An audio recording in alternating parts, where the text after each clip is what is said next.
Assalamualaikum warahmatullahi wabarakatuh. Apa kabar sahabat Al-Fatah yang dimuliakan Allah? Semoga kita dalam keadaan sehat, dilimpahkan rezekinya dan diberikan keberkahan dunia dan akhirat. Amin ya robbal alamin.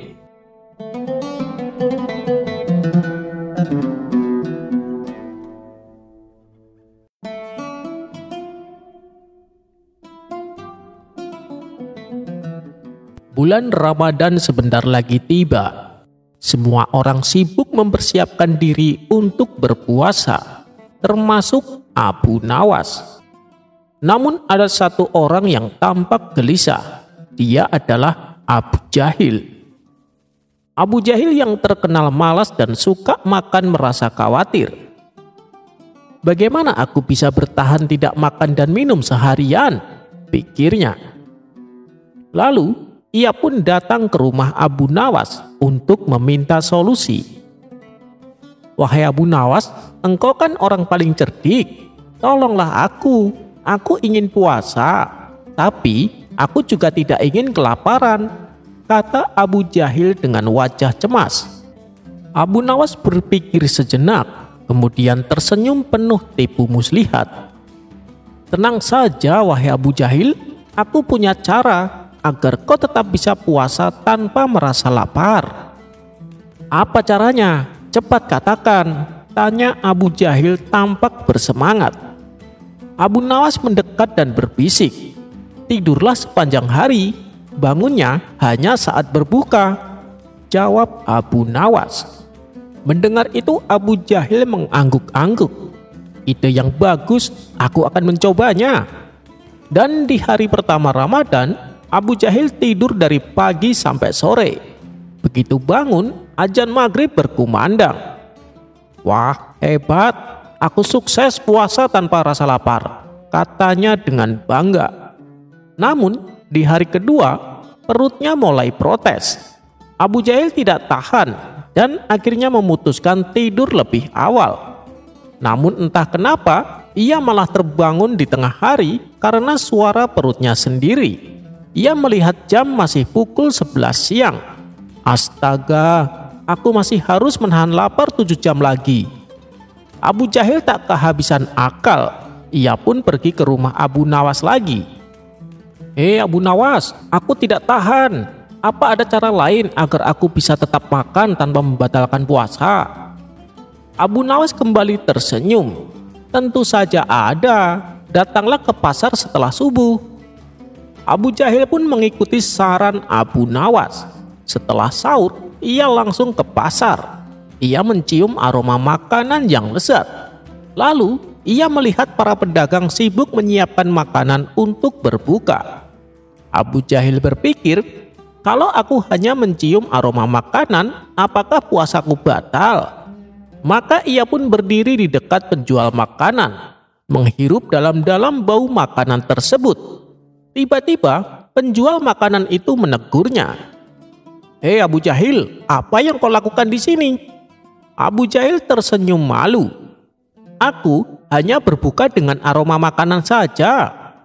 Orang-orang di pasar tertawa. Seorang pedagang berkata, kalau begitu bayar juga pakai aroma uangmu. Abu Jahil pun langsung lari terbirit-birit karena malu. Di hari berikutnya, Abu Jahil menyerah dan akhirnya benar-benar menjalankan puasa seperti orang lain. Ia sadar bahwa tidak ada cara untuk menghindari lapar dan haus kecuali dengan bersabar dan menahan diri. Abu Nawas menepuk pundaknya. Lihat wahai Abu Jahil, sekarang kau sudah menjadi orang yang kuat. Ramadan bukan hanya soal menahan lapar, tapi juga belajar kesabaran. Abu Jahil mengangguk. Benar juga. Mulai sekarang, aku akan puasa dengan sungguh-sungguh Abu Nawas. Namun tiba-tiba azan maghrib berkumandang. Tanpa basa-basi, Abu Jahil langsung berlari ke meja makan. Melahap makanan dengan sangat cepat, hingga membuat orang-orang di sekitarnya pada melongo. Abu Nawas tertawa dan berkata, sabar Abu Jahil, Ramadan itu juga mengajarkan untuk tidak rakus saat berbuka. Semua orang pun tertawa melihat tingkah Abu Jahil.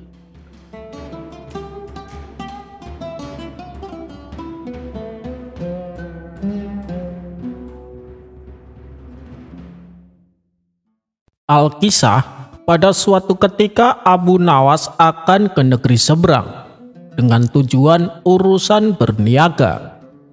Dengan caranya inilah ia bisa mendapatkan keuntungan yang banyak. Dan ternyata keberhasilan Abu Nawas tersebut membuat Abu Jahil merasa iri. Ia ingin bisa sukses seperti dirinya. Dalam hati Abu Jahil berkata, "Aku harus tahu bagaimana cara dia berdagang." Kemudian ia pun mendatangi rumah Abu Nawas. Melihat Abu Nawas sedang menyiapkan perbekalan, Abu Jahil bertanya, "Hei Abu Nawas, kau mau kemana?" Abu Nawas pun menjawab, "Aku mau pergi ke negeri seberang." Mendengar itu Abu Jahil tidak melewatkan kesempatan tersebut. "Oh ya, boleh aku ikut?" tanya Abu Jahil. "Boleh saja, tapi ongkos kamu tanggung sendiri ya," jawab Abu Nawas. "Tentu saja kawan, kau tak usah khawatir," balas Abu Jahil. "Baguslah, tapi ada kepentingan apa kau ikut denganku?"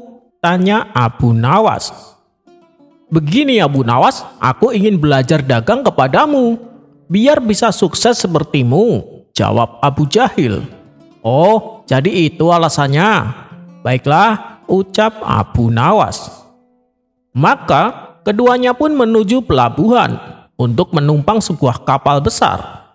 Setelah kapal mulai menyeberangi ke tengah lautan, tiba-tiba Abu Jahil menangis ketakutan. Melihat itu, Abu Nawas menjadi heran. "Kau kenapa Abu Jahil?" tanya Abu Nawas. Bukannya menjawab, tangisan Abu Jahil malah bertambah keras.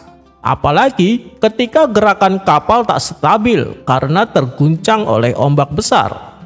Semakin lama tangisan Abu Jahil semakin keras dan tak terkendali, sehingga membuat para penumpang kapal merasa terganggu dengan tingkah Abu Jahil ini, termasuk Abu Nawas sendiri. Kemudian nakoda kapal mendekatinya dan membujuk supaya Abu Jahil tenang. Begitu pula dengan orang-orang sekitar. Mereka berusaha menenangkannya, namun usaha mereka sia-sia saja. Tangisan Abu Jahil tidak mau berhenti. Akibat kejadian ini, para penumpang kapal mulai kesal dan menyalahkan Abu Nawas, sebab dialah yang mengajak Abu Jahil untuk ikut serta berlayar. "Abu Nawas, suruh diam kawanmu itu. Kami semua sangat terganggu," kata mereka. "Iya, aku yang bertanggung jawab. Aku akan membuatnya diam," balas Abu Nawas. Kemudian Abu Nawas menyuruh penumpang kapal untuk melempar Abu Jahil ke laut itu. "Kok serius Abu Nawas?" tanya mereka. "Iya, lempar saja," perintah Abu Nawas memastikan. Tanpa pikir lagi, para penumpang langsung melempar Abu Jahil ke lautan. Abu Jahil yang tidak bisa berenang terombang-ambing oleh ombak dan hampir tenggelam. Di saat itulah Abu Nawas segera menyelamatkannya dan mengangkatnya kembali ke atas kapal. Tindakan Abu Nawas ini ternyata berhasil membuat Abu Jahil terdiam. Ia hanya duduk di sudut kapal dan tak lagi teriak menangis. Ia terdiam dengan wajah ketakutan. Badannya gemetaran dan menggigil karena kedinginan. Para penumpang kapal lantas bertanya kepada Abu Nawas kenapa tindakannya tersebut bisa membuat Abu Jahil terdiam. Abu Nawas pun menjawab, tadinya saat dia masih berada di atas kapal, dia merasa panik dan takut akibat goncangan ombak lautan. Tapi begitu dia merasakan langsung ombak lautan, dia menjadi berpikir nyaman di atas kapal. Spontan mereka pun tertawa terpingkal-pingkal mendengar penjelasan Abu Nawas.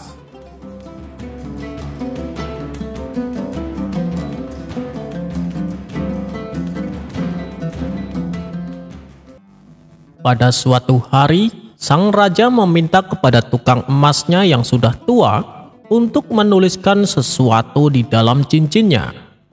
Raja berpesan, tuliskanlah sesuatu yang bisa kamu simpulkan dari seluruh pengalaman dan perjalanan hidupmu, supaya itu bisa menjadi pelajaran untuk hidupku.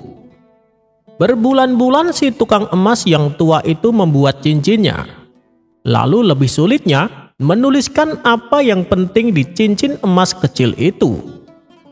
Akhirnya setelah berdoa dan merenungkan, si tukang emas itu menyerahkan cincinnya pada sang raja. Dan dengan tersenyum, sang raja membaca tulisan kecil di cincin itu yang berbunyi, "Dan yang ini pun akan berlalu." Awalnya sang raja tidak terlalu paham dengan apa yang tertulis di sana. Tetapi suatu ketika, tak kala menghadapi persoalan kerajaan yang pelik, akhirnya ia membaca tulisan di cincin itu. Dan ia pun menjadi lebih tenang. Dan ini pun akan berlalu. Dan tak kala ia sedang bersenang-senang, ia pun tak sengaja membaca tulisan di cincin itu. Lantas ia menjadi rendah hati kembali. Benar, ketika kita lagi menghadapi masalah besar ataupun sedang dalam kondisi gembira, ingatlah kalimat itu. Dan ini pun akan berlalu. Kalimat ini, kalau direnungkan dengan bijak, akan mengantarkan diri kita pada keseimbangan hidup. Tidak ada satupun yang langgeng. Jadi, ketika kita mempunyai masalah, tidaklah perlu terlalu bersedih. Tetapi tak kala kita sedang dalam keadaan senang, nikmatilah selagi kita bisa senang. Ingatlah, apapun yang kita hadapi saat ini, semuanya akan berlalu. Maka jadilah orang yang tetap sejuk di tempat yang panas, yang tetap manis di tempat yang begitu pahit, yang tetap merasa kecil meskipun telah menjadi besar, yang tetap tenang di tengah badai hebat, yang tetap selalu mengandalkan Tuhan dalam segala perkara.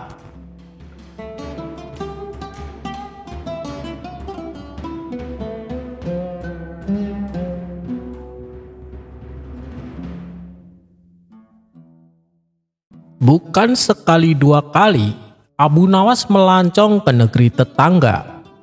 Dalam setahun, mungkin ia sudah 3 kali meninggalkan negerinya. Tentu saja keperluannya untuk berdagang. Suatu ketika Abu Nawas pergi ke suatu negeri, di mana negeri itu hiduplah seorang raja, mempunyai istana megah yang dikelilingi danau. Meski hidupnya bergelimangan kemewahan, sang raja merasakan kejenuhan, hingga terbesitlah tanda tanya dalam hatinya. Mengapa tidak ada satupun kesatria yang sukses masuk ke istana dengan berenang di danau tersebut? Karena penasaran, sang raja pun membuat sayembara untuk mencari orang yang mampu melakukannya. Seminggu berikutnya, sayembara pun dimulai. Semua rakyat dikumpulkan di depan danau, termasuk Abu Nawas yang kala itu sedang berada di negeri tersebut. Lalu di depan rakyat dan prajuritnya, sang raja berbicara lantang. "Wahai seluruh ksatria dan rakyatku, dengan ini saya mengumumkan, saya ingin mencari seorang lelaki yang tangguh di negeri ini. Jadi saya menantang kalian semua untuk berenang di danau ini menuju istanaku. Barang siapa yang berhasil akan saya kabulkan apa saja permintaan kalian." Mendengar sayembara dari sang raja, semua orang pun kaget. Pasalnya, danau tersebut banyak dihuni oleh buaya-buaya besar dan ganas. Tentu saja mereka tidak ada yang berani. Tiba-tiba muncullah prajurit ksatria yang badannya tinggi dan besar. Dia adalah prajurit yang dikenal paling kuat. "Wahai paduka yang mulia, izinkan hamba melakukan tugas ini," kata prajurit tersebut. "Oh ya, silakan wahai prajuritku," jawab sang raja. Semua orang penasaran ingin melihatnya, apalagi dengan Abu Nawas. "Nekat sekali orang itu, dia pasti tidak bakalan selamat," ucap Abu Nawas dalam hati. Dan tepat sekali dugaan Abu Nawas. Baru saja prajurit tersebut berenang sejauh 3 meter, ia langsung diserang buaya-buaya ganas. Akhirnya ia tewas mengenaskan. Dengan perasaan sedih dan kecewa, Baginda Raja berkata, "Baiklah, peserta pertama saya nyatakan gagal. Masih adakah yang berani mencoba?" tanya sang raja. Spontan semua prajurit langsung mundur ketakutan. Mereka panik kalau sang raja sampai menunjuknya. "Kalian tidak usah takut, aku tidak akan memaksa kalian untuk melakukan tugas ini," ujar sang raja. Tidak berapa lama kemudian, orang terkuat dan paling pemberani dari rakyat biasa maju ke depan menghadap Baginda Raja. "Apakah kamu yakin?" tanya sang raja.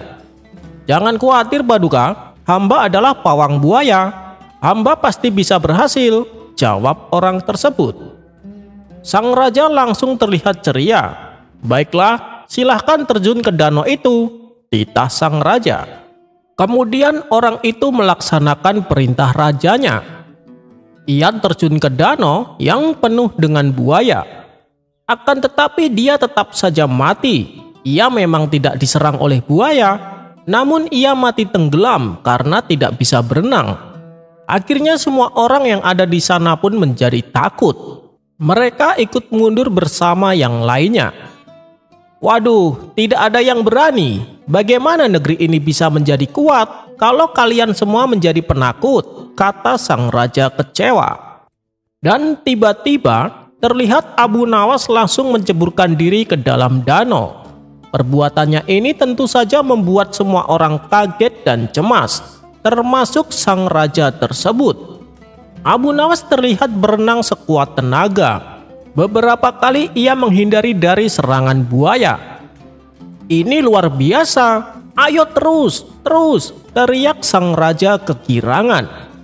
Yang lain pun turut menyemangati Abu Nawas, sampai akhirnya Abu Nawas berhasil dan tiba di istana dengan selamat, tidak kurang satu apapun. Sang raja segera menghampiri Abu Nawas. "Benar-benar mengagumkan, kamu hebat sekali. Tapi sepertinya kamu bukan orang negeri ini. Siapa namamu dan dari mana asalmu?" tanya Baginda Raja. Abu Nawas yang dalam keadaan basah kuyup dan gemeteran menjawab raja tersebut. "Nama saya Abu Nawas, saya dari negeri Baghdad," jawab Abu Nawas. "Baiklah, meskipun kamu bukan orang sini, tapi saya akan tetap menepati janjiku.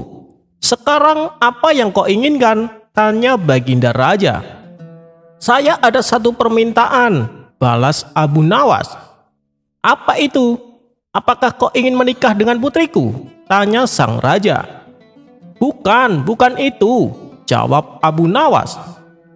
Sang raja sedikit terkejut. Bagaimana mungkin sang putri yang cantik jelita ditolaknya mentah-mentah? "Apa kau ingin istana dan hartaku?" tanya sang raja mulai cemas.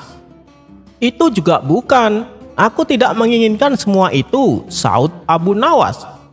Sang raja lega mendengarnya. Ia pun kembali bertanya kepada Abu Nawas, "Lalu apa yang kau inginkan?" Dengan wajah penuh amarah, Abu Nawas menjawab, "Saya ingin tahu siapa yang tadi mendorongku hingga aku terjatuh ke danau." Mendengar permintaan Abu Nawas itu, sontak raja dan semua orang yang hadir saat itu tertawa terpingkal-pingkal.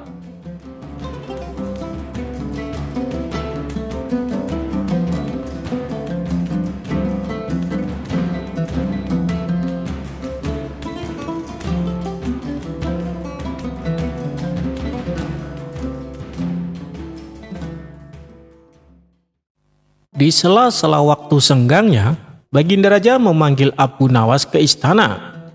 Raja ingin menguji kecerdikannya kembali dengan menjawab beberapa pertanyaan yang akan diajukan. "Wahai Abu Nawas, menurutmu mana yang lebih baik? Berkata jujur atau berkata bohong?" tanya Baginda Raja. "Berkata jujur itu lebih baik, Paduka," jawab Abu Nawas. "Tetapi tidak selamanya jujur itu baik, karena terkadang kebohongan bisa menyelamatkan nyawa kita," sanggah Baginda Raja. "Maaf Paduka Raja, bisa dijelaskan apa maksud dari ucapan Paduka itu?" pinta Abu Nawas. Begini Abu Nawas, misalnya negeri kita diserang oleh musuh. Karena kalah jumlah dan persenjataan, musuh berhasil menguasai negeri kita. Tapi mereka tidak berhasil menangkapku. Lalu mereka menanyakan kepadamu tentang persembunyianku. Apakah kamu akan berkata jujur? Padahal kamu tahu di mana aku bersembunyi. Apakah kamu tega membiarkan rajamu akan dibunuh? Tanya Baginda Raja.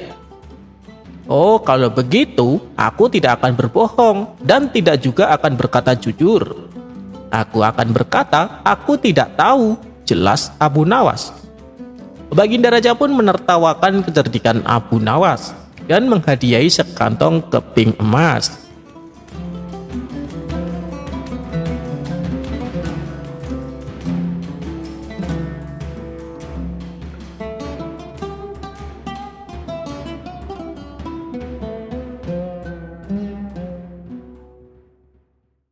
Ada kisah menggelikan yang dialami Abu Nawas tentang wasiat seorang ibu kepada anaknya, di mana anak tersebut juga merupakan murid dari Abu Nawas. Dia bernama Ali. Anaknya cerdas tapi juga polos. Kemampuannya dalam menangkap pelajaran terbilang jauh lebih cepat daripada murid-murid lainnya. Apalagi bila mempelajari tentang hukum tata negara. Oleh karenanya, Abu Nawas punya perhatian lebih. Sampai-sampai Abu Nawas menaruh harapan besar kepada Ali. Kelak dia harus jadi hakim untuk negeri ini. Pengetahuannya tentang hukum tata negara begitu cepat dia kuasai, pikir Abu Nawas.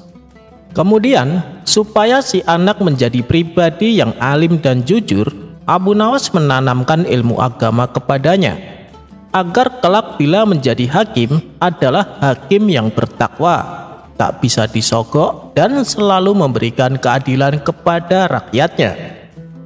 Suatu ketika saat Abu Nawas sedang mengajar, ia memberitahu kepada murid-muridnya betapa pentingnya menjadi orang yang bertakwa.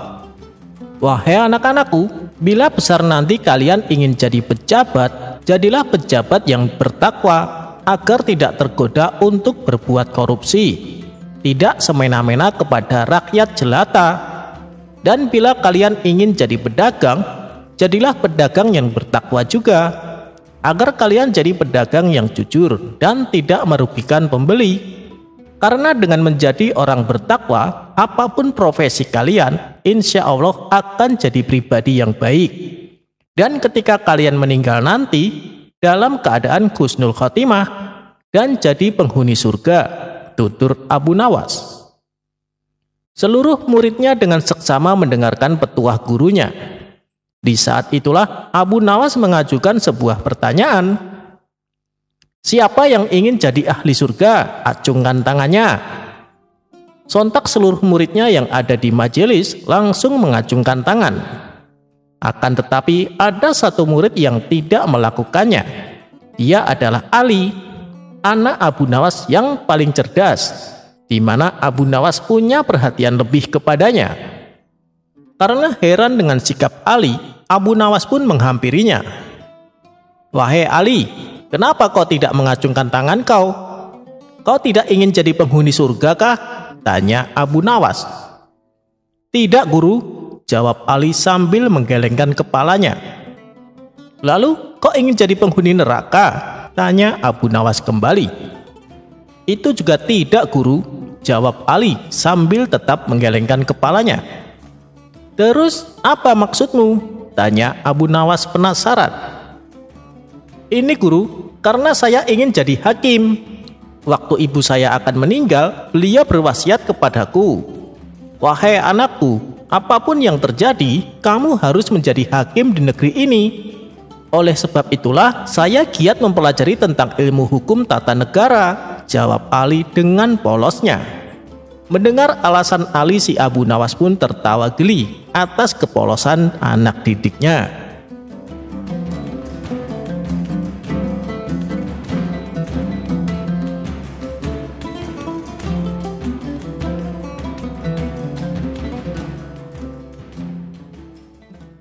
Ada sebuah kisah menarik dari Abu Nawas. ketika dirinya di awal-awal menjadi orang kepercayaan Baginda Raja. Sebagai orang baru di istana, ia pun tak bisa berbuat banyak. Abu Nawas lebih sering mengalah kepada siapapun yang mencoba mengganggunya. Diceritakan, awal pekerjaan Abu Nawas adalah menjadi penjual minyak wangi, yang setiap hari berkeliling pasar untuk menjajakan dagangannya. Abu Nawas terkenal di tengah masyarakat sebagai penjual minyak wangi yang lucu. Ia sering membuat lelucon yang membuat orang-orang merasa terhibur, terutama para pelanggannya. Ia banyak disukai orang karena pelayanannya yang baik dan juga kebaikan akhlak dan ketulusan hatinya. Hingga suatu hari, sang raja mendengar kabar tentang ketenaran Abu Nawas. Kemudian ia perintahkan pengawal pribadinya untuk mengundang Abu Nawas datang ke istana. Pengawal, coba cari yang bernama Abu Nawas dan bawalah Abu Nawas ke hadapanku. Maka pergilah pengawal itu untuk mencari Abu Nawas di pasar.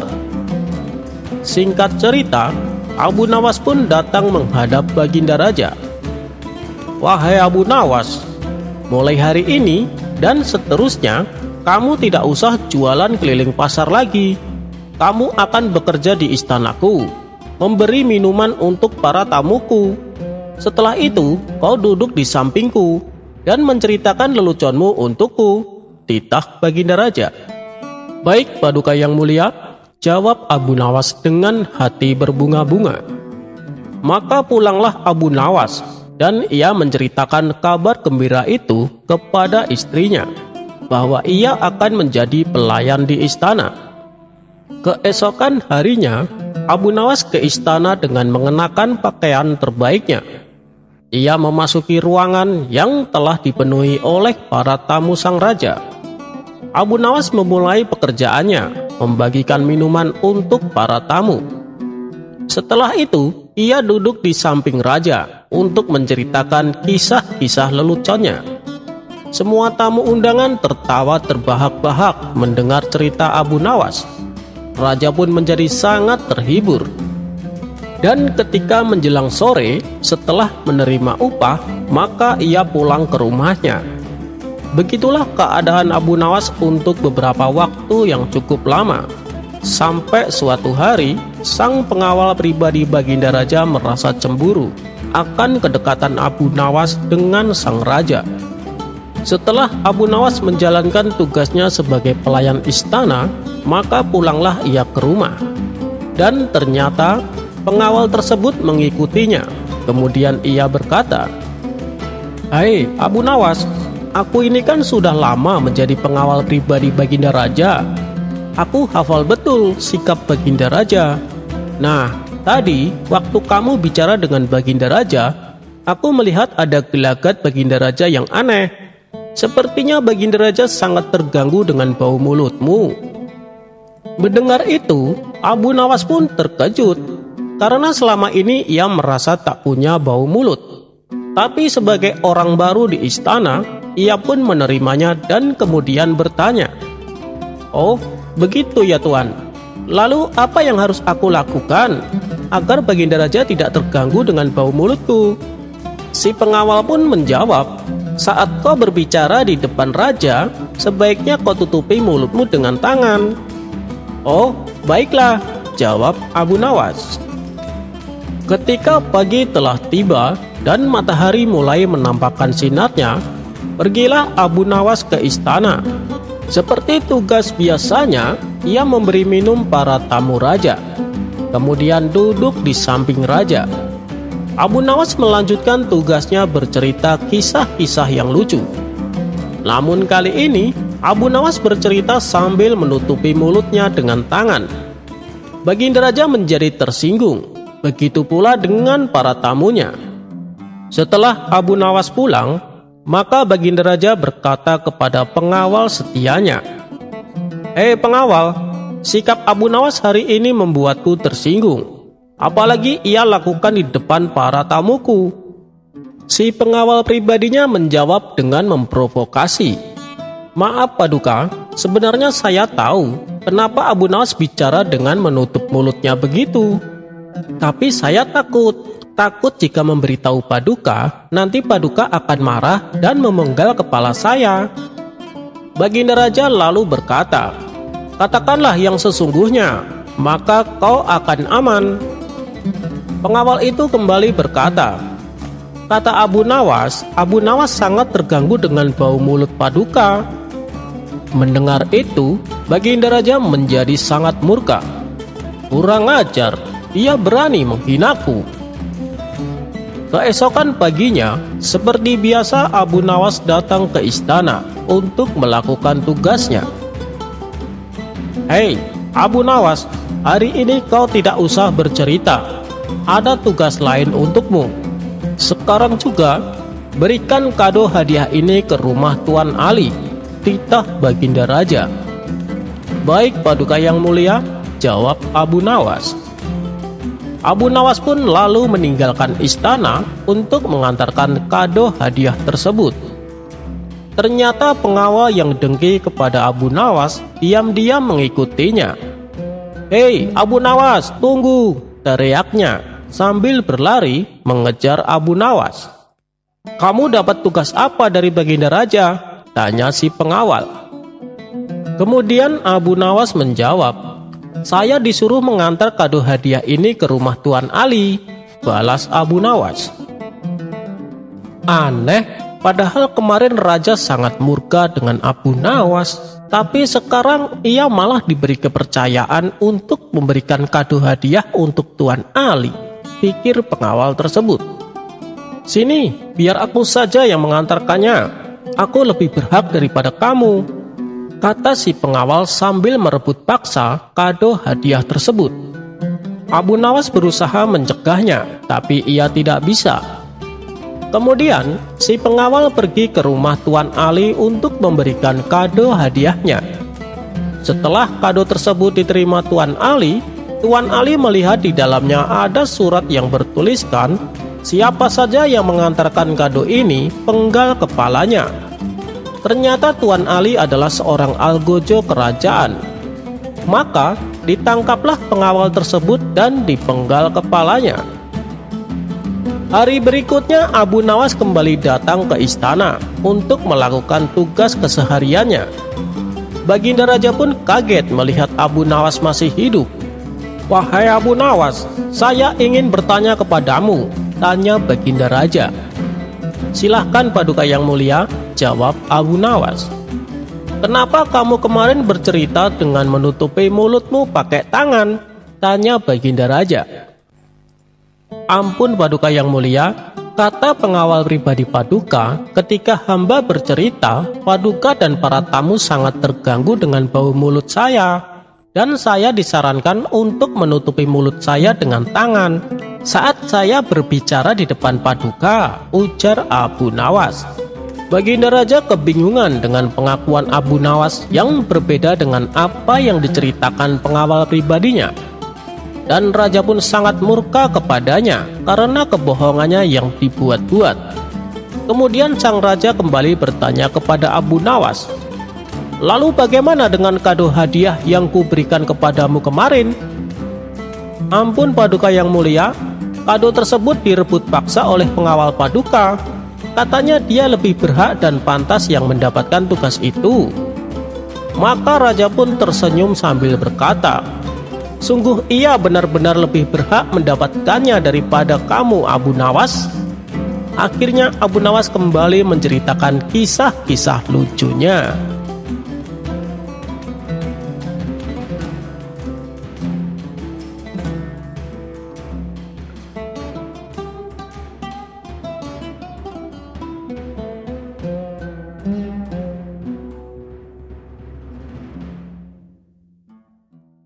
Dikisahkan Abu Nawas mempunyai tetangga baru, di mana tetangganya itu di halaman rumahnya terdapat pohon apel.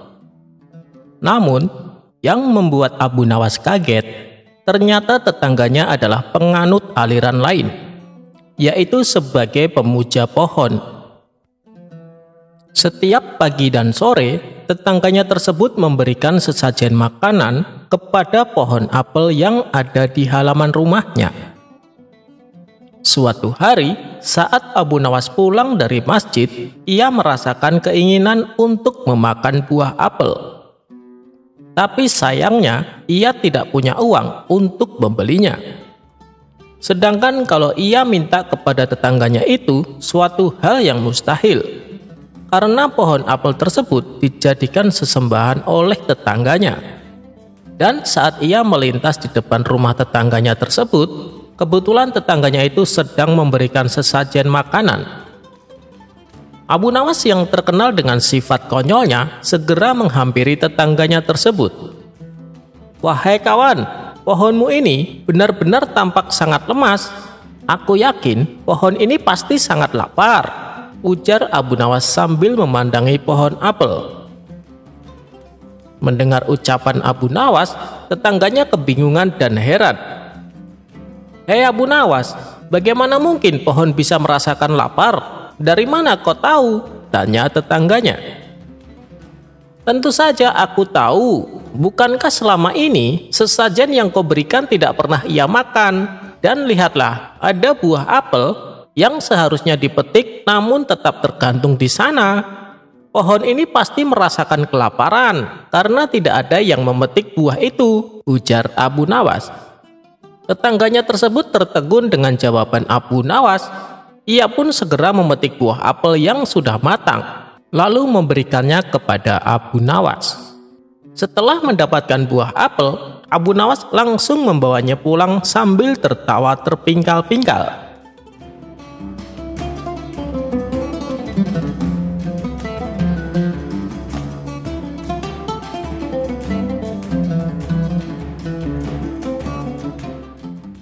Dikisahkan, kala itu Abu Nawas sering meninggalkan kota Baghdad untuk berniaga. Sudah banyak negeri yang ia singgahi. Keuntungan yang didapatkan dari bisnisnya ini tentu sangatlah besar. Oleh sebab itu, kini Abu Nawas sudah jarang ke istana, dan sang raja pun jadi merindukan sosok Abu Nawas. "Wahai pengawal, sudah lama aku tak melihat Abu Nawas.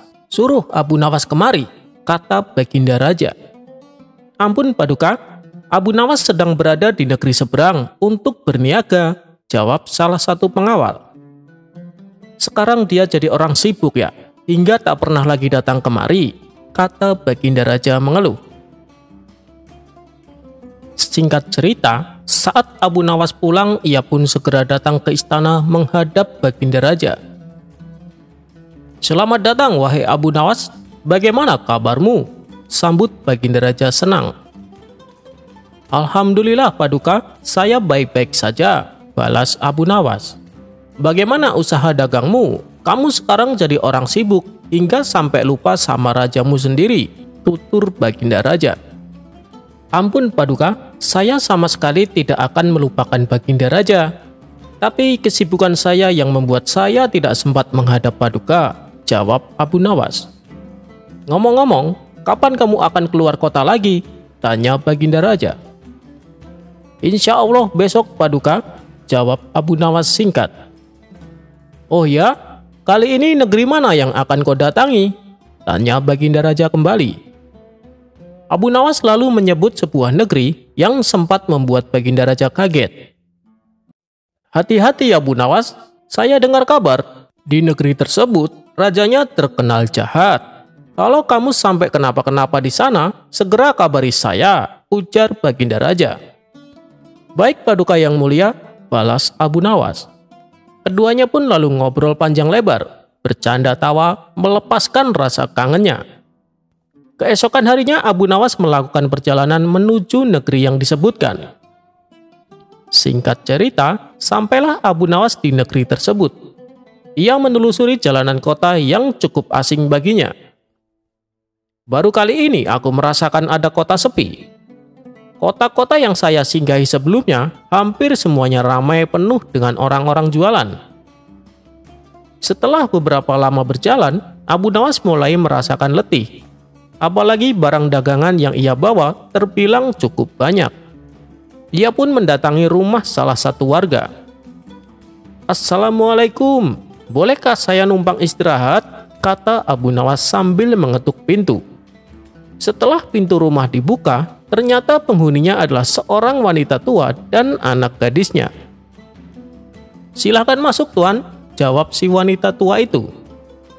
Kedua penghuni rumah tersebut terlihat sedang dirundung masalah. Raut mukanya menunjukkan kesedihan. Karena penasaran, Abu Nawas pun bertanya, Ibu kenapa terlihat murung?" Wanita tua itu lalu menceritakan bahwa rajanya punya kebiasaan yang buruk. Sang raja gemar menikahi gadis-gadis desa. Tapi setiap kali sang raja menikahinya, esok paginya si gadis langsung dihukum mati. Dan kali ini, anak gadis satu-satunya wanita tua itu besok akan dinikahi sang raja. Yang berarti ia siap-siap akan kehilangan anaknya. Mendengar keluhan wanita tua itu, Abu Nawas pun merasa iba. Ia ingin menolongnya, tapi tidak tahu bagaimana caranya. Saat menjelang malam, Abu Nawas terus memikirkan cara agar bisa menyelamatkan anak gadis wanita tua itu. Akhirnya ia pun mendapatkan ide yang cemerlang. Pagi harinya, prajurit kerajaan datang untuk menjemput anak gadis tersebut. "Tunggu, Tuan, izinkan saya ikut menghadap rajamu," pinta Abu Nawas kepada prajurit kerajaan. "Siapa kamu? Ada keperluan apa kamu ikut kami?" bentak salah satu prajurit. "Saya adalah paman dari anak gadis ini. Pernikahan rajamu tidak akan sah bila tidak ada walinya sebagai saksi. Dan wali gadis itu adalah saya selaku pamannya," kata Abu Nawas berpura-pura. Akhirnya, Abu Nawas ikut serta menghadap sang raja. Setelah acara pernikahan selesai dan sang raja sudah merasakan kenikmatan, ia pun menyuruh prajuritnya untuk segera menghukum mati anak gadis tersebut. "Tunggu, Paduka Raja. Sebelum Paduka menghukum gadis itu, izinkan saya memberikan cerita kepadanya, supaya dia tidak sedih menghadapi kematian," pinta Abu Nawas. Sang raja tidak keberatan. Ia mempersilahkan Abu Nawas untuk memulai ceritanya. Di situ, Abu Nawas bercerita tentang kisah yang sangat indah, hingga sang raja tertarik ikut mendengarkan. "Ceritanya cukup sampai di sini dulu. Kalau kamu besok masih hidup, maka aku akan lanjutkan ceritanya," kata Abu Nawas kepada gadis tersebut. Sang raja ternyata penasaran dengan kelanjutan cerita yang dibawakan Abu Nawas. Sang raja lalu menunda hukuman mati gadis itu demi untuk mendengarkan kelanjutan ceritanya. Besoknya, Abu Nawas kembali melanjutkan ceritanya, dan kali ini ceritanya bertambah menarik. Namun lagi-lagi saat ceritanya semakin seru, Abu Nawas segera menghentikannya. Ia kembali berkata, "Ceritanya akan dilanjutkan besok kalau gadis itu masih hidup." Sang raja untuk kedua kalinya menunda hukuman mati. Dan kejadian ini terus berulang-ulang sampai 1 minggu. Hingga sang raja melupakan hukuman yang akan ia berikan. Di akhir cerita, Abu Nawas memberi nasihat betapa pentingnya menjadi raja yang baik dan sayang kepada rakyatnya. Disitulah akhirnya sang raja menjadi sadar. Perilakunya selama ini ternyata membuat rakyatnya senantiasa dicekam ketakutan. Terutama bagi keluarga yang mempunyai anak gadis. Berkat nasihat Abu Nawas, sang raja kini menjadi raja yang baik, dan gadis yang dinikahinya dijadikan permaisuri untuk selamanya.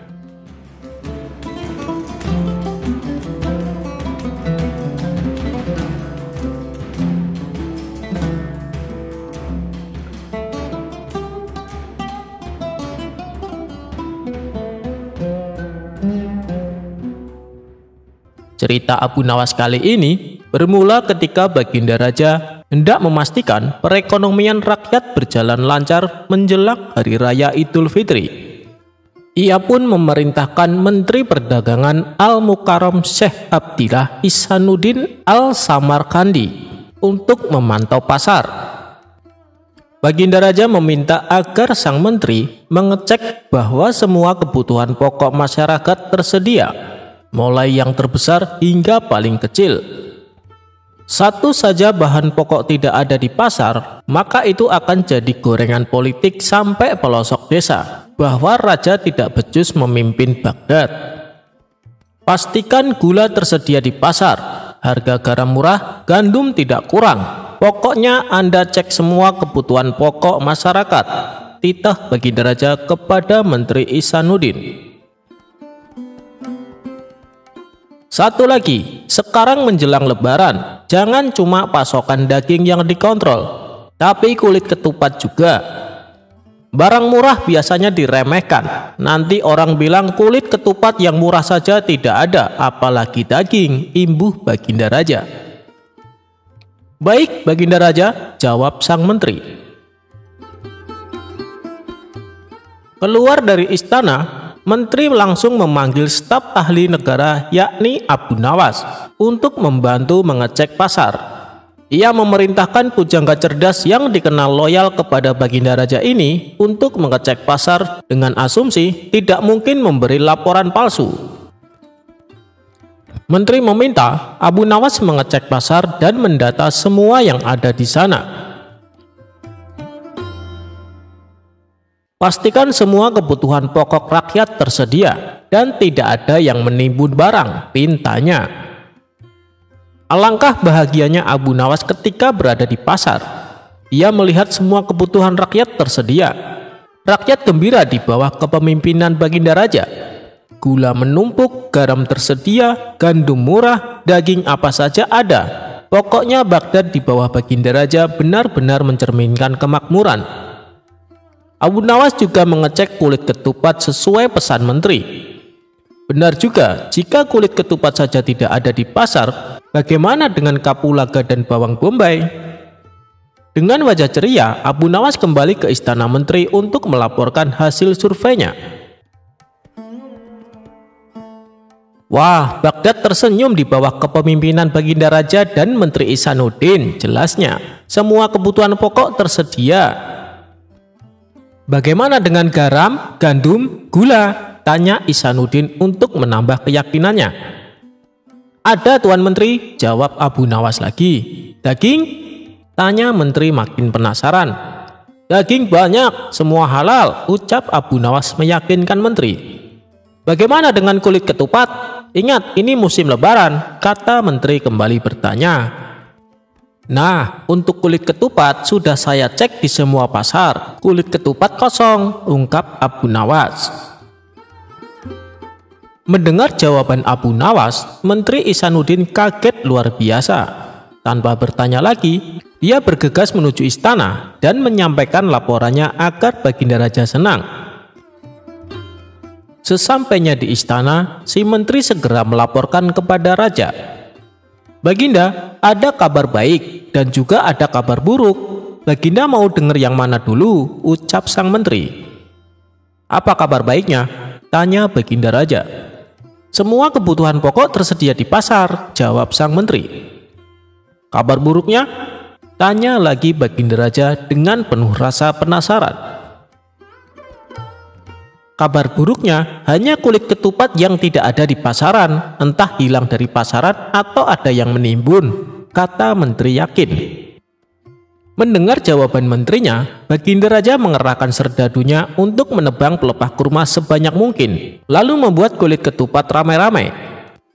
Ia ingin membanjiri pasar dengan kulit ketupat agar para penimbun kulit ketupat kecelek dan rugi besar.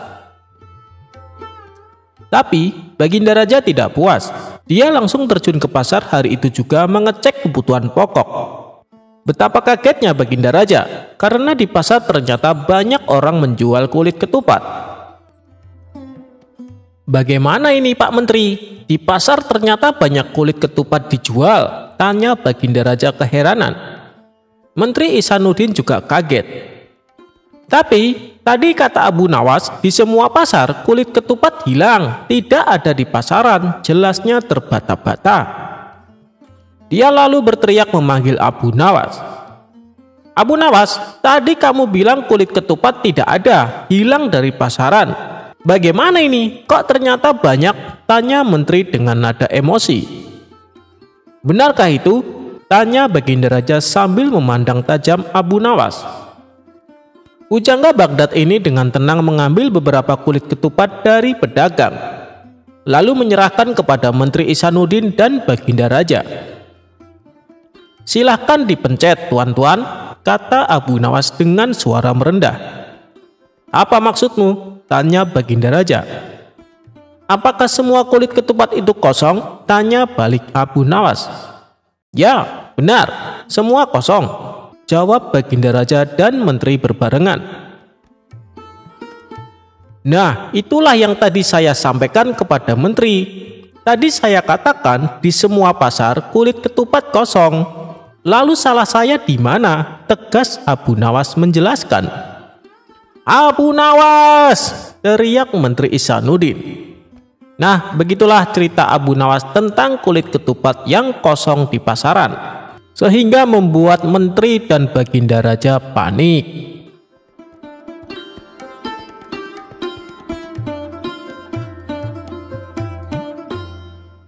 Berbagi buah dan berkah yang tak terduga.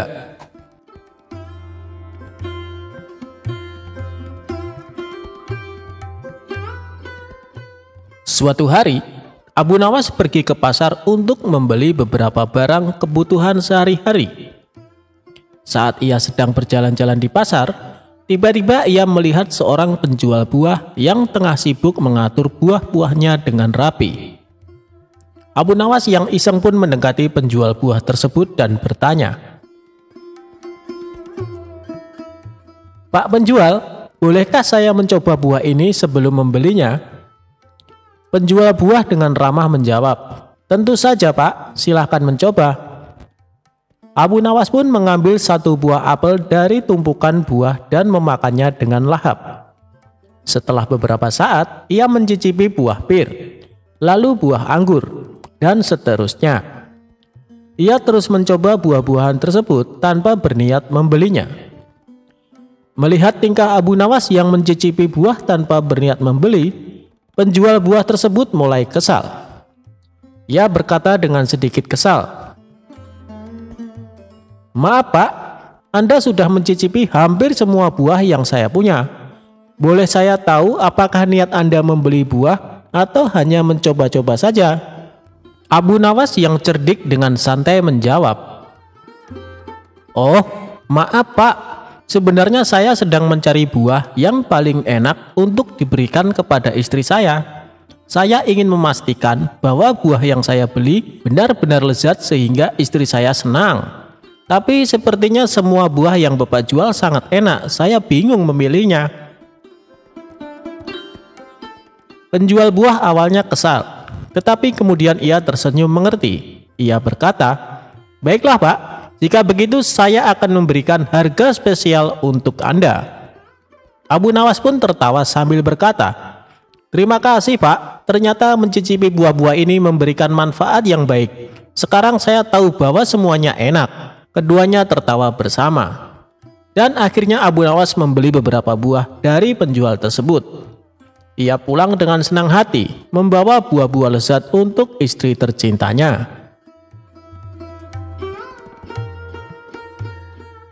Setelah berbelanja, Abu Nawas istirahat sejenak. Abu Nawas duduk di bawah pohon di pinggir jalan. Tiba-tiba datanglah seorang pengemis tunawisma yang kelaparan. Melihat keadaan pengemis tersebut, Abu Nawas merasa iba.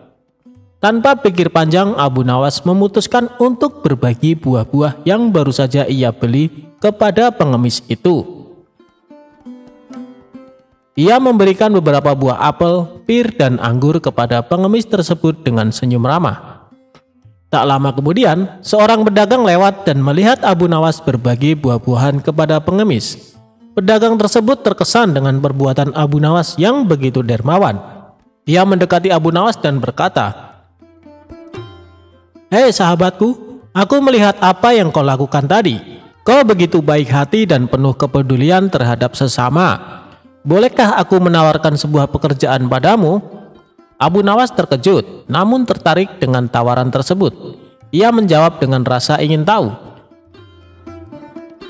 "Tentu, apa pekerjaan yang kau maksud?" Pedagang itu tersenyum dan menjawab, aku memiliki toko buah dan membutuhkan seorang yang pandai dalam memilih buah-buahan berkualitas. Dilihat dari cara kau mencicipi buah-buah di pasar, aku yakin kau memiliki keahlian dalam hal itu. Aku ingin mengajakmu untuk bekerja denganku." Abu Nawas sangat senang dengan tawaran tersebut. Ia tidak menyangka bahwa perbuatannya yang sederhana di pasar dapat membawa keberuntungan dan kesempatan baru baginya. Ia dengan senang hati menerima pekerjaan itu dan berjanji untuk memberikan yang terbaik. Dari kejadian lucu di pasar hingga akhirnya mendapat pekerjaan baru, Abu Nawas mengerti bahwa kebaikan dan kepedulian terhadap orang lain selalu membuahkan hasil yang baik. Tindakan kecil seperti berbagi buah-buahan kepada pengemis dapat membuka pintu kesempatan yang tak terduga. Abu Nawas pun menjalani pekerjaan barunya dengan penuh semangat dan keahlian dalam memilih buah-buahan terbaik. Ia menjadi karyawan yang dipercaya oleh pedagang dan berhasil mencapai kesuksesan dalam bidang tersebut. Cerita lucu ini mengajarkan kita tentang pentingnya kebaikan dan kepedulian terhadap orang lain. Tindakan kecil yang dilakukan dengan tulus dapat membawa dampak positif dalam hidup kita, bahkan membawa keberuntungan dan peluang baru. Ia menggunakan kejadian lucu di pasar untuk mendapatkan harga spesial dan juga memberikan kebahagiaan kepada istri dengan buah-buah yang enak.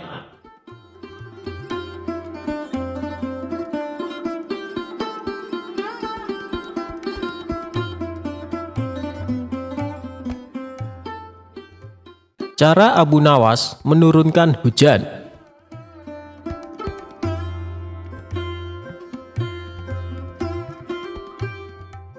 Kisahnya bermula ketika Abu Nawas melakukan kesalahan yang membuat Baginda Raja sangat marah. Baginda Raja memerintahkan pasukan istana untuk secepatnya menangkap Abu Nawas. Sementara sosok humoris itu yang sedang berada di rumah memberitahukan kepada istrinya, "Wahai istriku, sepertinya aku harus meninggalkan kampung halaman untuk beberapa waktu," ucap Abu Nawas. "Ada masalah apa lagi, wahai suamiku? Kenapa engkau terlihat ketakutan?" tanya sang istri yang sangat khawatir. "Aku telah membuat kesalahan yang membuat Baginda Raja murka. Aku yakin tidak lama lagi pasukan istana datang kemari untuk menangkapku," jawab Abu Nawas. Kemudian Abu Nawas mengemas bajunya ke dalam tas dan segera pergi meninggalkan rumah. Ternyata dugaan dia benar. Selepas kepergiannya, beberapa prajurit istana datang menggeledah rumah Abu Nawas. "Mana Abu Nawas?" tanya salah satu prajurit kepada istri Abu Nawas. "Dia sudah pergi meninggalkan kampung ini," jawab istri Abu Nawas. Para prajurit pun langsung balik ke istana menghadap Baginda Raja. "Mana Abu Nawas?" tanya Baginda Raja. "Ampun Paduka yang mulia, Abu Nawas sudah tidak ada di rumahnya," kata istrinya. "Dia sudah meninggalkan kampung ini," jawab salah satu prajurit. "Kurang ajar, dia coba menghindari hukuman," pikir Baginda Raja. Sementara Abu Nawas mulai mengembara dan berpindah-pindah tempat dari kampung satu ke kampung yang lainnya. Suatu ketika dalam pengembaraannya, Abu Nawas melintasi sebuah dusun yang sedang dilanda musim kemarau. Abu Nawas yang mengenakan jubah dan sorban layaknya ulama besar sempat membuat perhatian warga. Mereka mengira Allah Subhanahu wa Ta'ala telah mengirim seorang waliullah untuk menolong dusunnya yang sedang mengalami musim kemarau. Para warga pun segera mengerumuni Abu Nawas. "Assalamualaikum Syekh. Sudilah kiranya Tuan Syekh mampir sebentar di rumah kami," pinta kepala dusun. Abu Nawas pun sudah menolaknya. Namun karena para warga memaksa, ia pun mau tidak mau menerima ajakan mereka ke rumah kepala dusun. Abu Nawas dijamu berbagai macam hidangan dan diperlakukan istimewa layaknya raja. "Apa yang membuat kalian memperlakukanku sedemikian istimewa, padahal kalian tidak mengenalku?" tanya Abu Nawas. "Begini Tuan Syekh, Dari penampilan Tuan, kami yakin kalau Tuan adalah ulama besar yang dikirim Allah Subhanahu wa Ta'ala untuk membantu desa kami, jawab kepala dusun. Memangnya apa yang menimpa desa kalian? Tanya Abu Nawas lagi. Sudah berbulan-bulan desa kami mengalami musim kemarau, tanaman-tanaman mati, air persediaan kami tinggal beberapa ember. Doakanlah desa kami, wahai Tuan Syekh, agar desa kami diturunkan hujan, jelas kepala dusun. Abu Nawas terdiam mendengar keluhan mereka. Ia juga berbulan-bulan tidak mandi dan bajunya sudah lama tidak dicuci. Padahal tujuannya ke sini untuk menumpang mandi. Beberapa lama kemudian muncullah ide cemerlang di otaknya. Baiklah, aku akan memanjatkan doa kepada Allah supaya desa kalian diturunkan hujan. Tapi ada syaratnya, ujar Abu Nawas. Apa itu syaratnya, Tuan Syekh? Kami bersedia melakukannya, balas kepala dusun. Syaratnya adalah kumpulkan semua air persediaan kalian dan ditaruh di tengah lapangan, perintah Abu Nawas. Para warga pun membawa air terakhir yang mereka miliki. Total air yang terkumpul hanya 2 ember. Kemudian air tersebut ditaruh di tengah lapangan. Abu Nawas melepas bajunya dan mencucinya dengan air di ember pertama. Sedangkan air di ember kedua dia gunakan untuk mandi. Melihat hal itu, para warga pun menjadi terkejut. Wahai Tuan Syekh, itu air terakhir persediaan kami yang rencananya untuk minum anak-anak kami, ucap salah satu warga.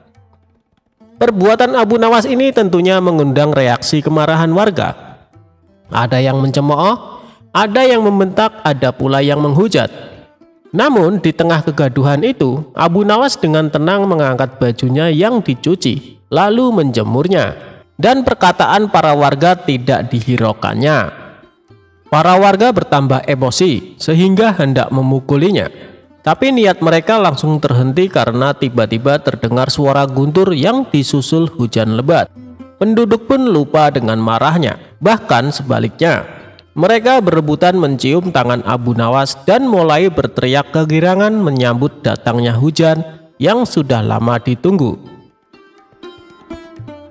Saat itu sang kepala dusun menghampiri Abu Nawas. Tuan Syekh, sebenarnya doa apa yang Tuan panjatkan sehingga langit berkenan menurunkan hujan? Tanya kepala dusun.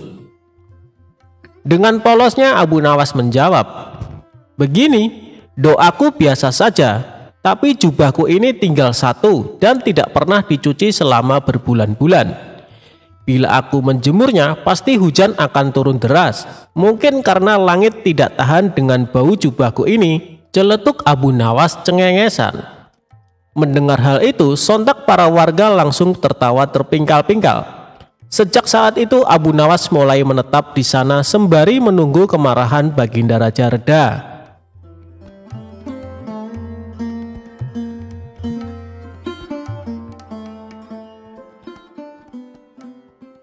Ketika Baginda Raja diajak mengemis oleh Abu Nawas. Suatu hari saat Abu Nawas di rumah, tiba-tiba datang beberapa prajurit istana menemuinya. Tuan Abu Nawas, Anda diperintahkan Baginda Raja untuk menghadap, kata salah satu prajurit. Bukannya kemarin aku baru saja menghadap Baginda Raja. Kenapa disuruh menghadap lagi? Tanya Abu Nawas merasa heran. Kami tidak tahu, Tuan Abu Nawas. Silahkan nanti Tuan tanyakan sendiri kepada Baginda Raja, jawab prajurit istana. Singkat cerita, datanglah Abu Nawas ke istana menghadap Baginda Raja. Ampun Paduka yang mulia, ada perlu apa lagi Paduka memanggil hamba? Tanya Abu Nawas. Baginda Raja lalu mengutarakan masalahnya yang selama ini mengganggunya. Begini Abu Nawas, aku punya masalah yang cukup serius dan aku butuh bantuanmu, tutur Baginda Raja. Memangnya masalah apa yang sedang Paduka hadapi? Kiranya apa yang bisa hamba bantu? Tanya Abu Nawas kembali. Tadi pagi aku mendapat laporan Abu Nawas. Ada saudagar kaya yang kikir. Jangankan untuk bersedekah, membayar zakat saja dia menolak, kata Baginda Raja menjelaskan. Paduka ini kan seorang raja, panggil saja dia ke istana dan suruh membayar zakat. Kalau dia menolak, masukkan saja ke penjara, pasti dia akan ketakutan, ucap Abu Nawas menyarankan. Sebenarnya bisa saja aku berbuat demikian, tapi apakah ada cara yang lebih baik dan lebih bijak supaya dia bisa sadar tanpa harus aku paksakan? Aku yakin dia sebenarnya orang baik, karena sebelum menjadi saudagar kaya, dia rajin sedekah dan membayar zakat tepat pada waktunya, ujar Baginda Raja. Baiklah Paduka, sebenarnya ini masalah yang mudah Paduka, tapi karena Paduka menginginkan cara yang bijak, maka hamba butuh waktu 3 hari untuk memikirkannya, kata Abu Nawas. Kemudian Abu Nawas memohon diri untuk pulang ke rumah. Setibanya di rumah, dia terus berpikir mencari jalan keluar yang tepat. Padahal Abu Nawas sendiri menginginkan agar saudagar kaya itu dipenjara saja. Saudagar itu memang terkenal sangat pelit, bahkan para tetangga pun banyak yang membencinya. Tapi karena keinginan Abu Nawas tidak sejalan dengan pemikiran Baginda Raja, mau tidak mau harus menemukan cara lain yang sesuai perintah Baginda Raja. 3 hari berlalu, tibalah saatnya bagi Abu Nawas untuk menghadap ke istana. Sesampainya di sana, Abu Nawas langsung dipersilahkan menghadap Baginda Raja. Bagaimana Abu Nawas? Apakah kamu sudah menemukan caranya? Tanya Baginda Raja. Sudah Paduka, hamba sudah menemukan caranya, jawab Abu Nawas. Bagus, beritahu aku sekarang caranya, minta Baginda Raja. Tapi hamba tidak yakin Paduka akan bersedia melakukannya, timpal Abu Nawas. Apa caranya? Katakan saja, ucap Baginda Raja mulai penasaran. Caranya adalah hamba dan Baginda Raja harus menjadi pengemis. Lalu kita datangi rumah saudagar kaya itu. Kita berdua pura-pura mengemis kepadanya, papar Abu Nawas memberitahu. Memangnya harus aku yang melakukannya? Apa tidak bisa diwakilkan? Tanya Baginda Raja. Tidak bisa Paduka, karena ini adalah cara satu-satunya, jawab Abu Nawas. Awalnya Baginda Raja ragu atas ide konyol Abu Nawas itu. Namun karena ingin menyadarkan saudagar pelit tersebut, akhirnya dia bersedia menuruti saran Abu Nawas.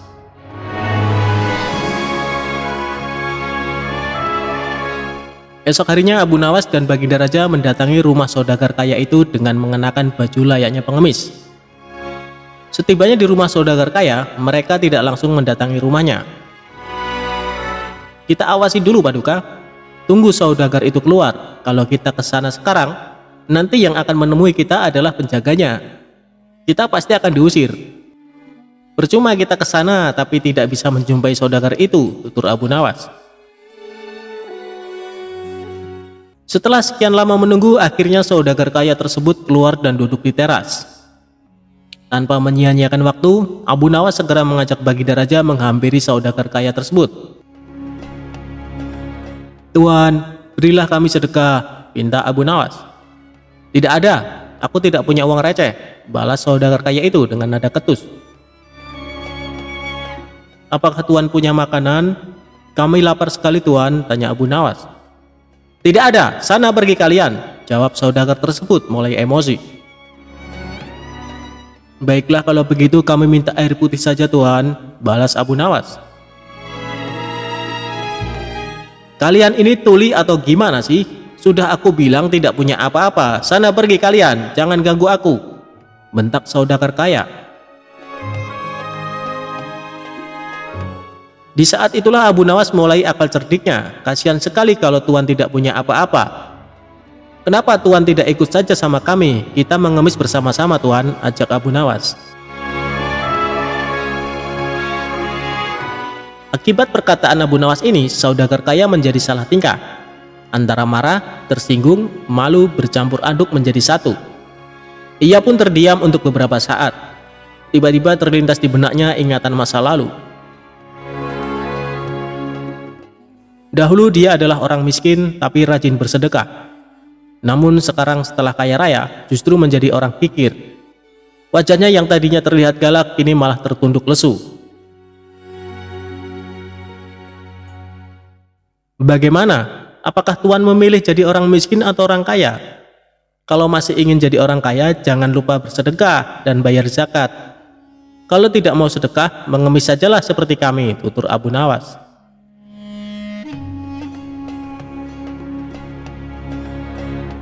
Kemudian Abu Nawas menukil salah satu ayat Al-Quran tentang ancaman pedihnya siksa neraka bagi orang-orang yang enggan membayar zakat dan bersedekah.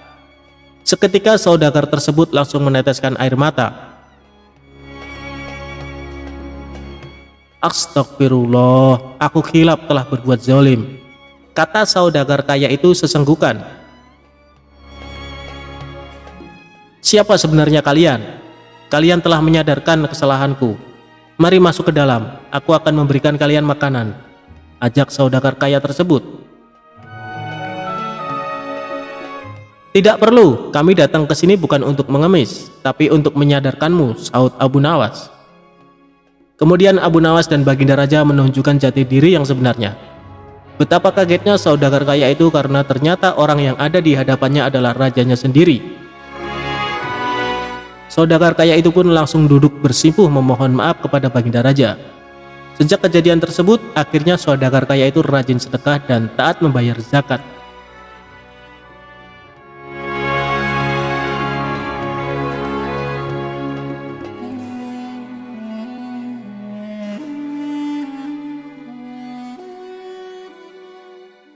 Abu Nawas sadarkan raja yang keras kepala pindahkan masjid.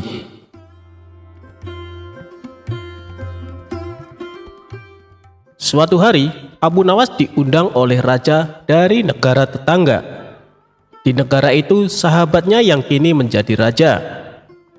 Ternyata, para tokoh di kerajaan sudah menunggu kedatangan Abu Nawas. Mereka berharap Abu Nawas sebagai sahabat raja mereka bisa menasihati raja yang kekeh ingin memindahkan masjid dekat istana kerajaan.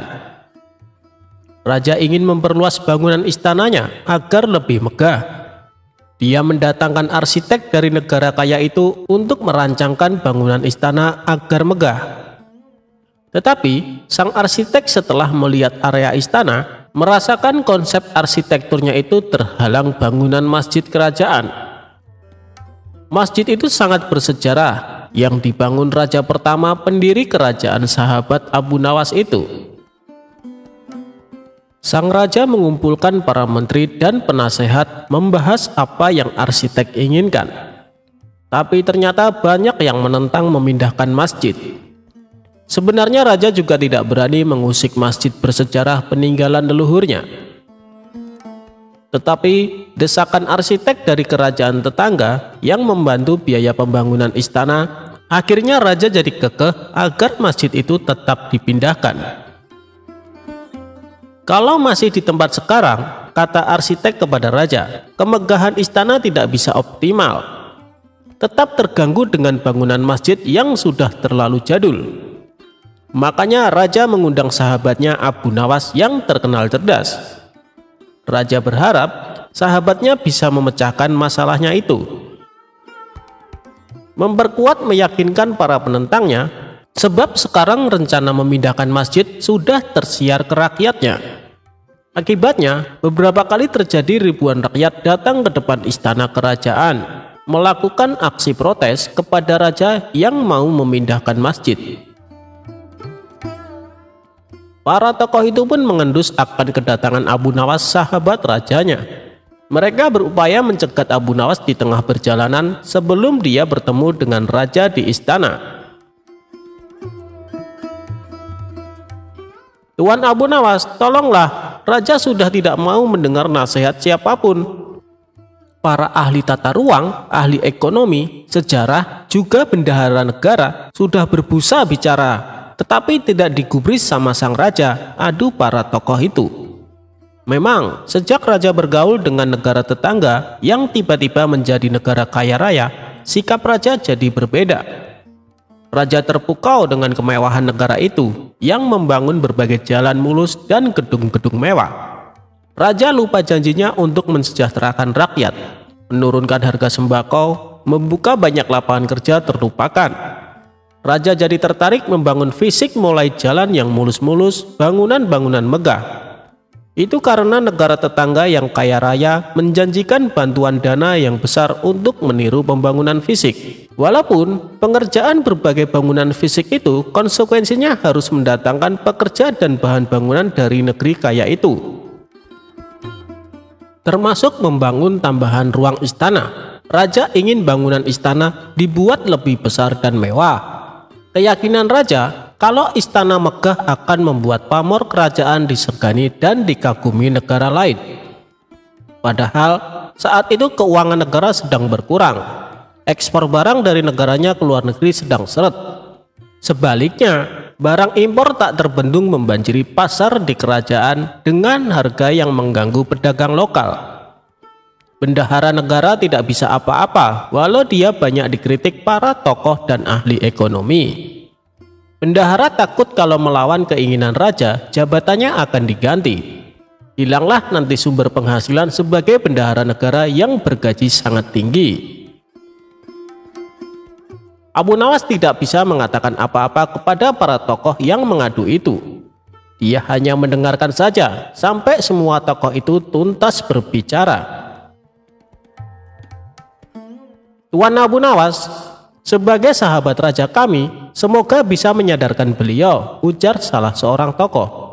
Abu Nawas setelah lama dia menyimak apa yang dipaparkan para tokoh itu, kemudian berbicara. Begini wahai tokoh-tokoh negara yang terhormat, sebaiknya kita bersabar saja. Toh sebentar lagi raja akan menyerahkan tatahnya ke Pangeran Putih, sahut Abu Nawas. Tapi tetap saja raja akan menyetir Pangeran Putih, sela tokoh lainnya.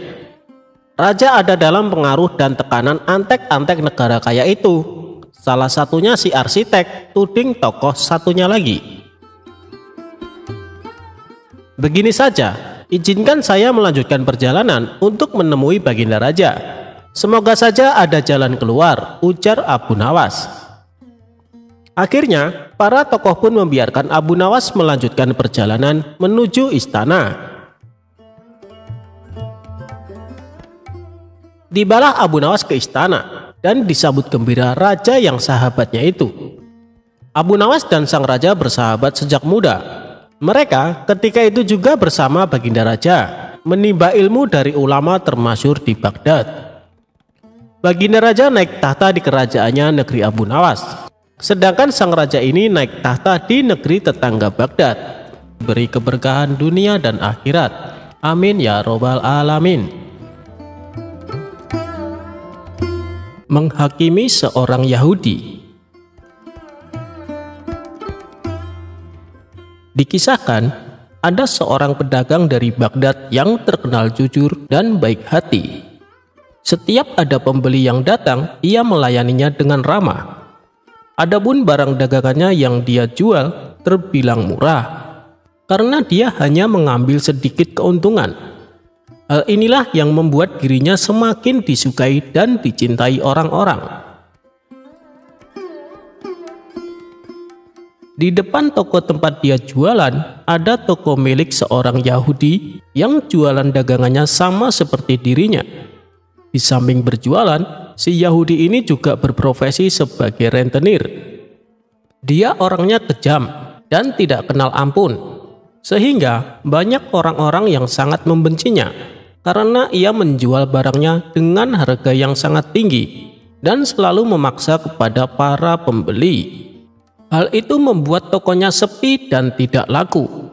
Tapi karena dia seorang rentenir, tokonya sering didatangi orang-orang untuk berhutang. Si Yahudi bersedia memberikan pinjaman dengan syarat bunga yang tinggi. Dan apabila tak mampu membayar tepat waktu, maka rumah si peminjam akan disita menjadi miliknya. Sifat kejamnya membuat ia semakin kaya raya, karena banyak orang yang tak mampu mengembalikan dan merelakan tempat tinggalnya disita oleh si Yahudi. Suatu hari, pedagang yang baik hati ini membutuhkan modal untuk memperbesar usahanya. Ia pun mendatangi si Yahudi untuk meminjam uang. Si Yahudi yang sudah lama memendam rasa benci menggunakan kesempatan ini untuk berbuat jahat.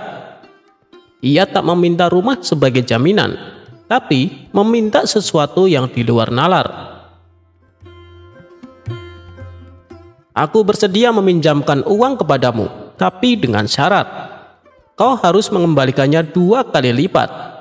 Dan apabila kau tidak bisa mengembalikan tepat waktu, maka sebagai gantinya aku berhak memotong daging bagian mana saja dari tubuhmu yang aku inginkan, seberat 1 kilo, kata si Yahudi. Mendengar syarat yang diterapkan itu, si pedagang terkejut dan heran. Kenapa harus daging tubuhku? Bukankah biasanya kamu meminta rumah yang jadi jaminannya? Tanya si pedagang. Kalau kau tidak mau ya sudah, aku juga tidak memaksamu, balas Yahudi dengan ketus. Karena sedang sangat membutuhkan uang, si pedagang terpaksa menerima syarat tersebut. Lalu dibuatlah surat perjanjian antara keduanya. Surat perjanjian itu lalu dipegang oleh si Yahudi. Seiring berjalannya waktu, beberapa bulan kemudian, nasib naas dialami si pedagang. Ia mengalami kebangkrutan. Barang dagangannya banyak yang tidak laku. Dan hari yang ditentukan pun tiba. Si pedagang tak mampu mengembalikan uang pinjamannya. Sesuai dengan surat perjanjian, kau harus memberikanku 1 kilo daging dari bagian mana saja dari tubuhmu, kata si Yahudi. Bagaimana kalau masalah ini kita selesaikan ke pengadilan? Karena permintaanmu ini tak wajar, usul si pedagang. Si Yahudi pun menyetujuinya. Maka berangkatlah mereka berdua menghadap Tuan Hakim. Di depan Tuan Hakim, Yahudi menyerahkan selembar surat perjanjian yang telah disepakati mereka berdua.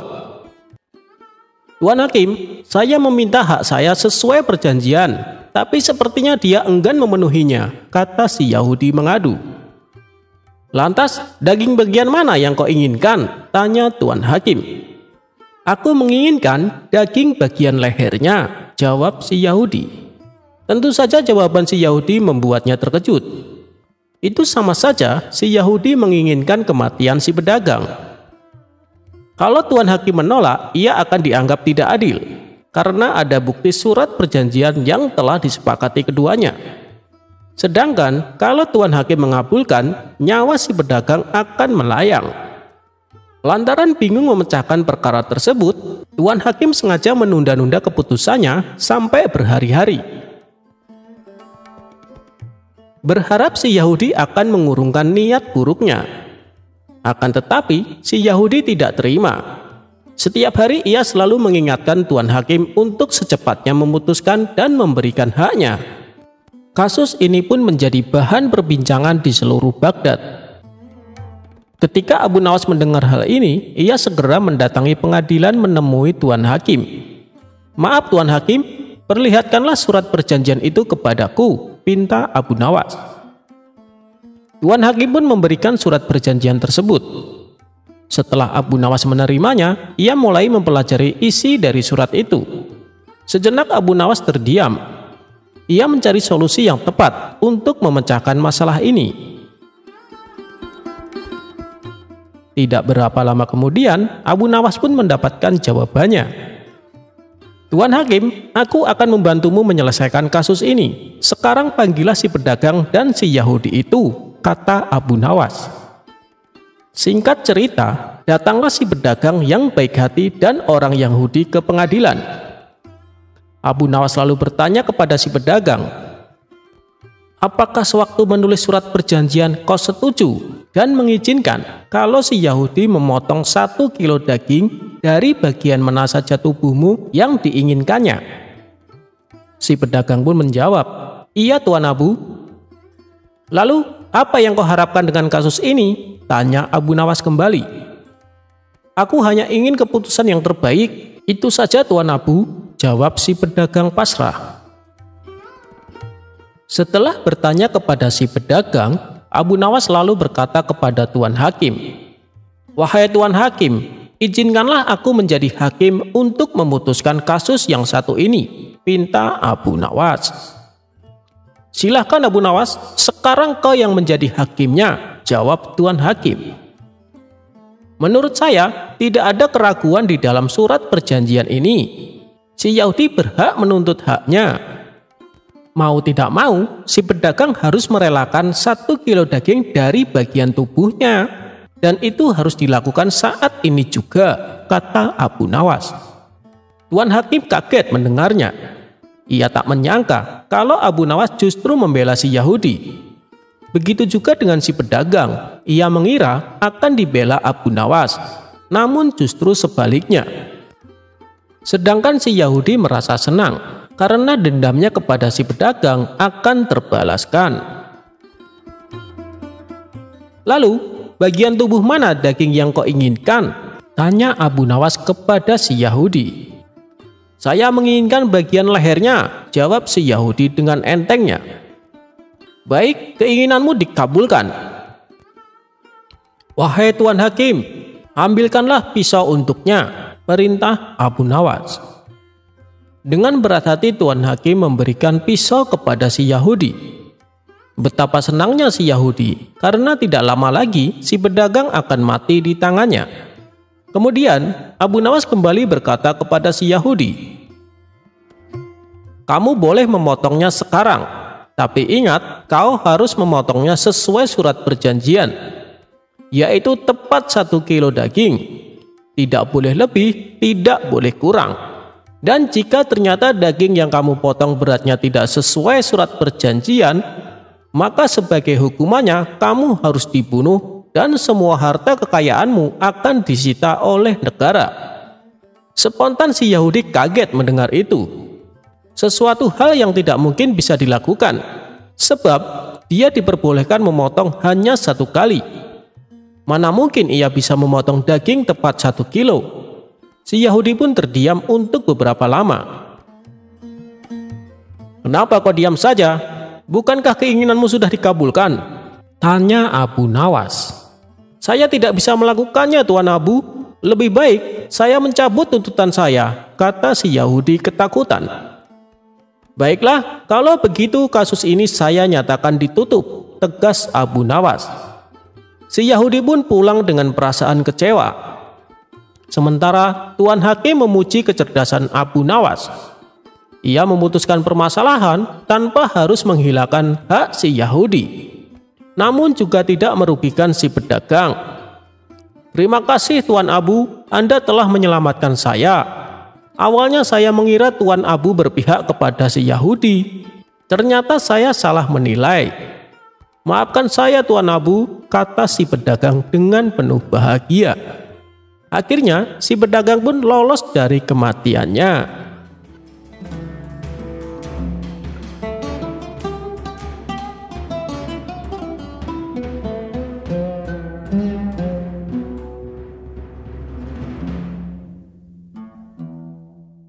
Abu Nawas mampu membutakan dan menyembuhkan mata wanita yang pengaruhi istrinya.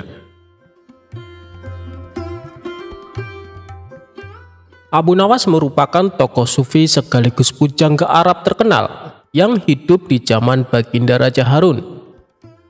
Bukan hanya itu, Abu Nawas juga dikenal seorang yang cerdas dan cerdik serta berperangai baik, sehingga tidak heran kalau Baginda Raja kagum padanya. Bukan hanya itu, Abu Nawas juga merupakan sosok yang bijak dalam menyelesaikan permasalahan yang dihadapinya. Dikisahkan di kehidupan rumah tangga Abu Nawas terbilang cukup sederhana. Sedangkan jika Abu Nawas ingin kaya, ia bisa saja mewujudkannya karena hubungan Abu Nawas dengan Baginda Raja cukup dekat. Sudah berulang kali Baginda Raja menawarkan jabatan di istana dengan gaji yang lumayan besar. Namun Abu Nawas selalu menolaknya. Abu Nawas lebih memilih menjadi masyarakat biasa dengan kehidupan yang sederhana. Saking sederhananya, tidak ada barang mewah yang terdapat di dalam rumah Abu Nawas. Meski demikian, Abu Nawas selalu bersyukur dengan apa yang dimilikinya. Kesederhanaannya ini ia terapkan juga kepada istri dan anak-anaknya. Bukan hanya itu, Abu Nawas juga selalu mendidik keluarganya dengan ajaran agama. sehingga keluarga Abu Nawas terkenal di masyarakat sebagai keluarga yang religius. Dalam keseharian di dalam rumah saja, Abu Nawas menerapkan kebiasaan baik dan sesuai tuntunan agama. Kebiasaan tersebut adalah ketika Abu Nawas akan masuk rumah, ia selalu mengucapkan salam. Dan setelah masuk ke dalam rumah, ia pun tak lupa mengucapkan Alhamdulillah. Begitu juga dengan sang istri maupun anak-anaknya. Mereka senantiasa dididik oleh Abu Nawas supaya menerapkan kebiasaan baik itu. Suatu hari, saat Abu Nawas pulang dari hutan guna mencari kayu bakar, ia mengetuk pintu rumahnya dan mengucapkan salam. Namun tak ada jawaban sama sekali dari dalam rumahnya. Dengan perasaan was-was, Abu Nawas masuk ke dalam rumah untuk mencari keberadaan istrinya.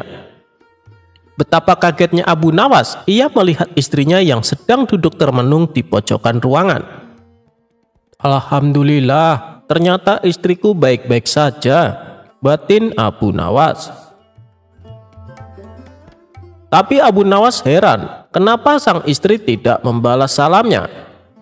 Wahai istriku, kenapa kau tidak menjawab salamku? Tanya Abu Nawas.